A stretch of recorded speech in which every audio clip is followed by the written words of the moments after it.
Welcome to the Business Growth Podcast. Today I'm here with Frank, the managing partner and CFO of Punch Financial. Welcome to the show. Thanks, Leonard, for having me. So tell us a little bit more. What do you guys do at Punch Financial? Sure. Punch Financial is an outsourced accounting and CFO services firm that focuses on startups and venture fund administration. So we help both sides of the table with their accounting and finance. Nice. And what made you decide to focus on that specific industry and that specific service? Good question. I think my experience at in public accounting at Deloitte and then Motorola led me to tech. And after getting my MBA in entrepreneurship in tech, my very first startup that I worked at was a startup in Dallas called Match.com. And so after Match.com was acquired by Barry Diller Interactive Corp, I was thrust into the startup world and kept getting asked for advice and help. So Punch started off as a side hustle 15 years ago, and the side hustle turned into a full-time hustle. Mm-hmm. And so the love of the ride and the thrill of startups and having been on a successful voyage made me one, it's exciting and challenging at the same time. Two, people were led to want to have advice and help from someone who's done the journey. Mm-hmm. Gotcha. Yeah, I imagine it would be interesting if all these newer businesses launching off the ground. And then what would you say when you first come into a new client, what's one of the first things that you look at and typically one of the first things that you do in these businesses to fix things or Good question. So we fancy ourselves as a finance partner to be in the boat rowing with most of the founders or even emerging venture fund managers. The goal is to really help get in and understand the founder's vision of where they want to go with things. And so what we basically say is founders should be focused on building the best product they can and selling it. And then they should find great experts in all the other areas to support them while they're doing that. And so for us, we want to be that financial partner that will help them with all things finance, including basic accounting and bookkeeping, along with fundraising, debt, banking, all that stuff. And so we want to partner with the startups on that side. On the venture fund, same thing. Right? We're helping the founders or the managing partners and the general partners of the fund see their process to fruition and help them with expertise on the finance and accounting side. Mm-hmm. Gotcha. Okay. And then how about for Punch Financial, what are some of the things that you guys are working on internally at the moment? For us, it's how do we scale effectively as we've been growing tremendously. Like I mentioned earlier, we were recently acquired by Capita out of Singapore, which is a competitor to Carta, and so we're now the services arm for that platform, and that does fund admin and cap table management platform. And our focus is how do we scale the team globally because we went from being a U.S. based focused company with some clients in international to being an international entity immediately. And our focus is how do we scale both using technology. So AI is at the forefront of how do we use AI for our clients, and how do we also grow the team globally and not just domestically. So the two focuses is growth and how do we scale efficiently and effectively. Um, Mm-hmm. and doing so. Okay, gotcha. And then along with growth, obviously there's client acquisition. So I'm curious, what's kind of your process with client acquisition? Good question, Leonard. I always said when I was at Match, I think customer acquisition and business development is like spinning plates. The guys that spin the plates, and the first plate spinning, they move on to the next one. You need all the plates spinning because if you can't just focus on one channel. Punch up until now was primarily heavily focused on partnership referrals.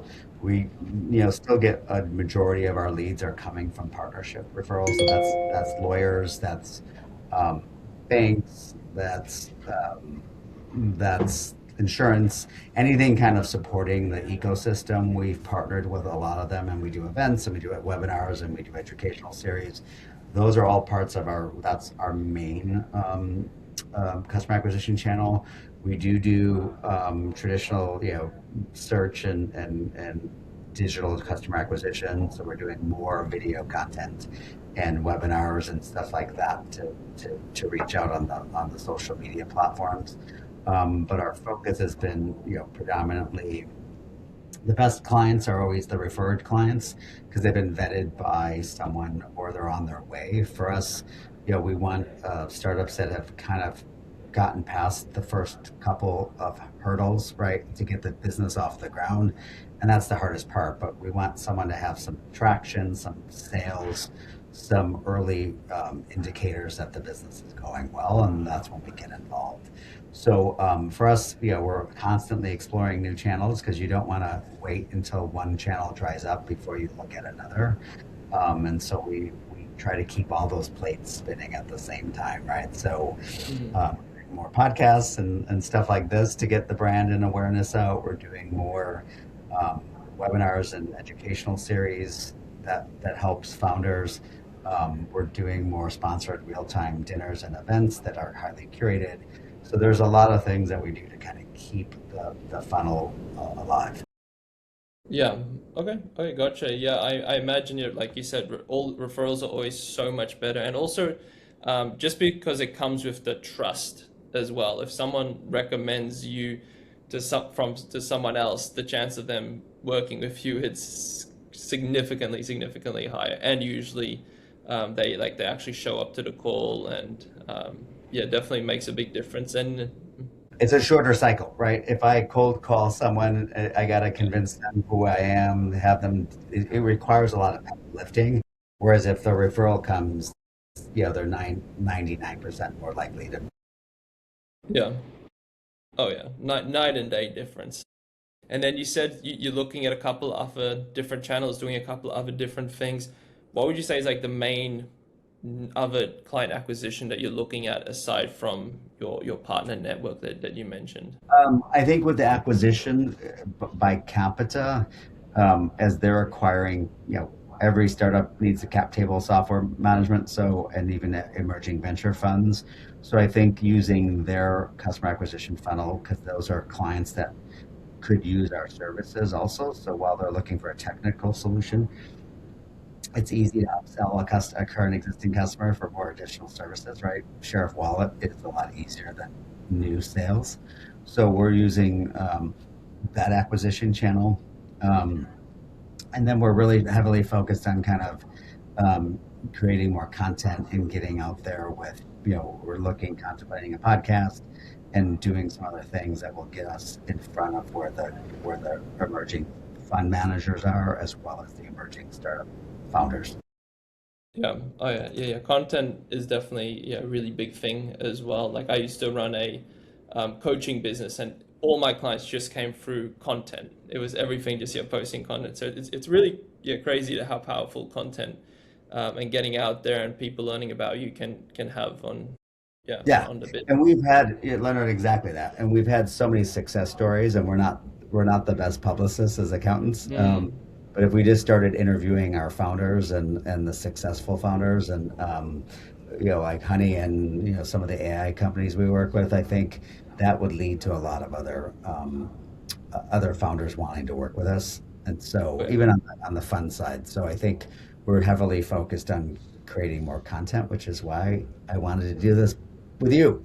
Oh yeah. Yeah. Well, hopefully you get a couple of cool clips from this. So Yes. yeah, hopefully. And then so you've also mentioned like AI and how that's like going to be a much bigger thing as well. So how do you see like the industry changing in terms of AI as we go forward?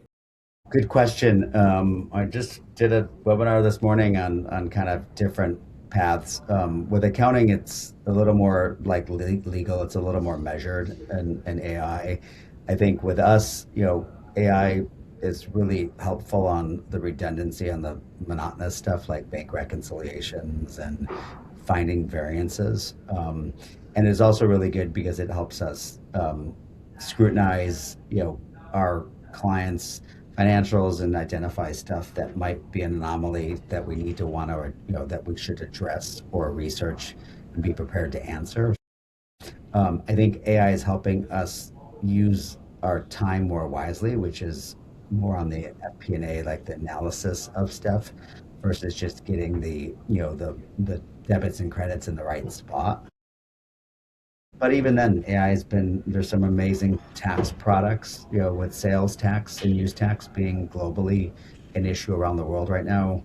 Uh, SaaS isn't, is also taxable in different countries and different states in the US. There's a lot of areas that AI is being used in accounting that can really help um, companies and our clients avoid making mistakes or pitfalls. Mm. Yeah, yeah, I typically see it's like it replaces the boring work and then lets us do the more high value type of work. That's exactly it. I always liken it to pilots in the cockpit of a plane. Planes can take off and land on their own pretty much at this point with computers, but there's a reason why there's a pilot and a co-pilot because they're there to use judgment. So AI is still refining, and I think there's specializations that are happening in verticals, like tax is a good area, but even then, it's still there's a lot of subject to interpretation on some of these things, and so it can't it with tax. There's I always say there's a risk profile that every client has. You might not want to push the envelope, excuse me, on some of the tax deductions while someone else has a higher risk tolerance. And so Mm. gauging that is a little harder for AI. It's got to learn where you're comfortable and not comfortable and where that line is or where the gray area is. So I think that's where the human element comes in. But there's great tools for writing deal memos for venture funds that take and digest all the AI, all the content in AI, and put the framework of a deal memo together for the fund's LPs, right? And so we're seeing great tools. We like running our own clients through that AI tool for deal memo before they go out to market because it helps identify kind of a report card of how they're doing and identify what might come up as a concern so we can pre condition or be prepared to answer or fix that problem. So Mm. there's a lot of really cool things happening. And we have a hot voice AI company, so we're heavily involved in learning voice, latency and how voice is starting to replace customer support. And it's fun. It's a fun time to be again involved with startups because there's been waves of technologies, and here we're at the precipice of a huge step forward with AI. Yeah, yeah, it's crazy to try and imagine a world without it now, and just like I'm just thinking back when I first got into entrepreneurship, writing out all the like content I would be posting, and it would take me like half an hour to write some of these posts, and now I can go on AI and it's like 5 seconds, and I've got my week's worth of content. Yeah, the funny part though is, we joke about it all the time with our team because we could tell you learn someone's voice and you can tell now, we can tell immediately when a client's using AI and hasn't written something because their voice has changed.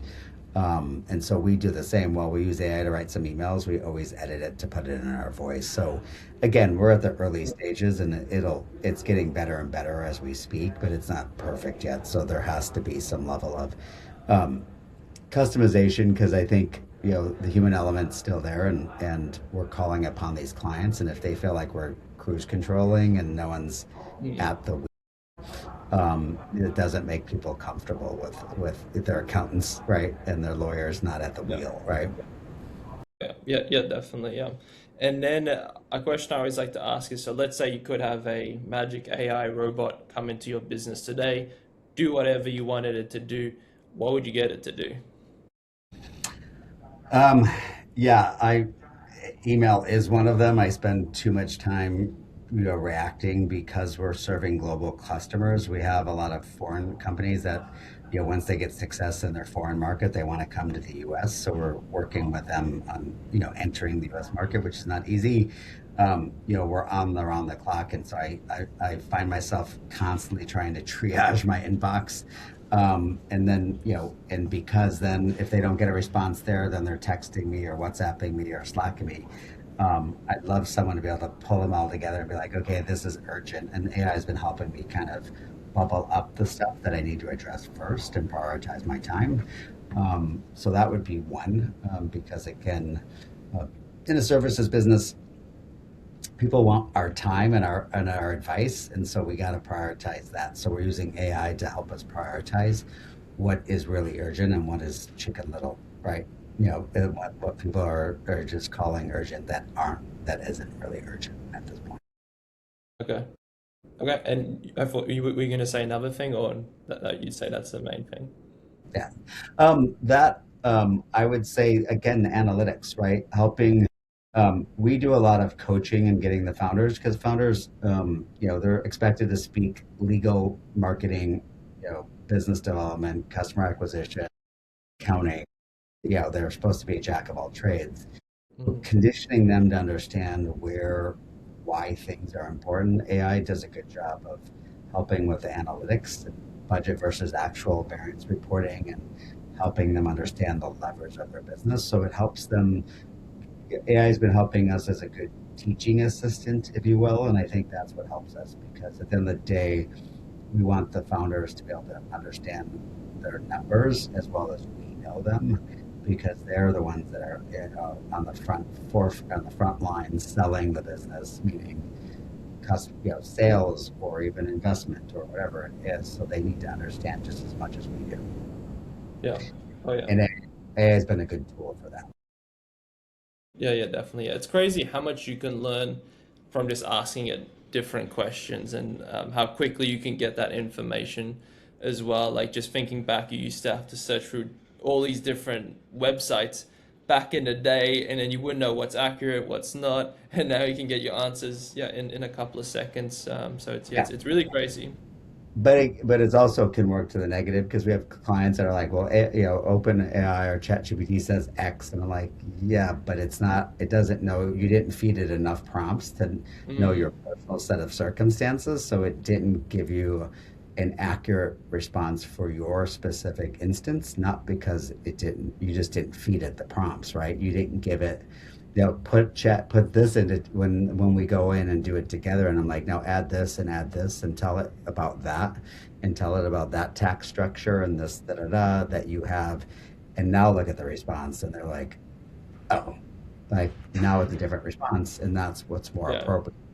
So, I still think, you see the ads for like how to use AI. It's not the prompts, and learning how to prompt AI isn't that's really the art of AI right now, is giving it enough information so it could really deduce and make the right call.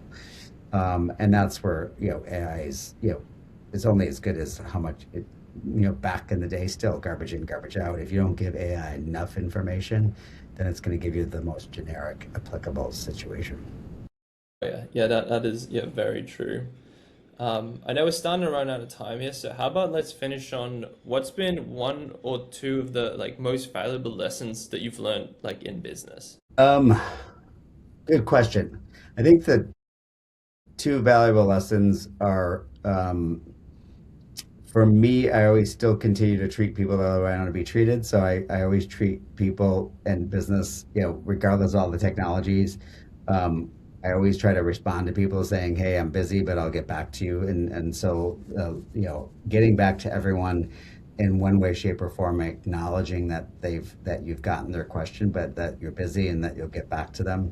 I think people's expectations now, with all the levels of the layers of ability to connect with folks, um, I always have to coach our own employees, like, hey, respond and let them know you got the message and that we're researching it, and we'll get back to them. And then people tend to calm down. So I think treating people like you would want to be treated is important. I think that's one. And I think two, um, I would say be nice to everyone, because there are people that you're seeing on the way up are the same people that you see on the way down. I always laugh because I've seen it too many times where I'm like, you don't think that person, you don't need them right now, but down the road there may be a reason why you do. And so those are the two top reasons where I'm just like, hey, you just never know when someone's going to be able to help you. So I treat everyone as like again, back to how I want to be treated because you just never know at some point. The people that I thought that could never help me, I've had grandmothers that I've met that, were the grandmothers of someone I've been trying to get in touch with, and I just randomly met their grandmother somehow, right? Like, I've seen that, right? i it's a true story. And she's like, oh yeah, my nephew or my grandson does that. And I don't know specifically, but here you go, talk to him. And it's someone that turned out to be a client, right? So Mm. I know it sounds stupid, but it's the truth because the world's getting smaller and smaller with technology, and as I've gotten older, I've Kevin Bacon's 6 degrees is gone. It's like 2 degrees now, right? And so the world is getting smaller, and technology is bridging that.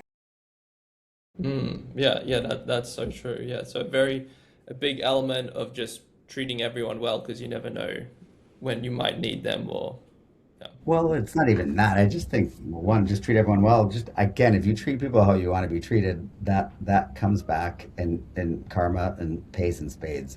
I've learned that the hard way. Even when you're having a bad day, it's like I've learned I'd rather cancel a meeting or call than give someone a bad experience because they don't know that you're having a bad day, and so then they judge you on that one instance in an interaction where it's like, hey, I'm having a horrible day. Just not a good time. Let's reschedule. I normally say that something else came up, but I'd rather give them my undivided attention and get them on a call because, um, you know, they're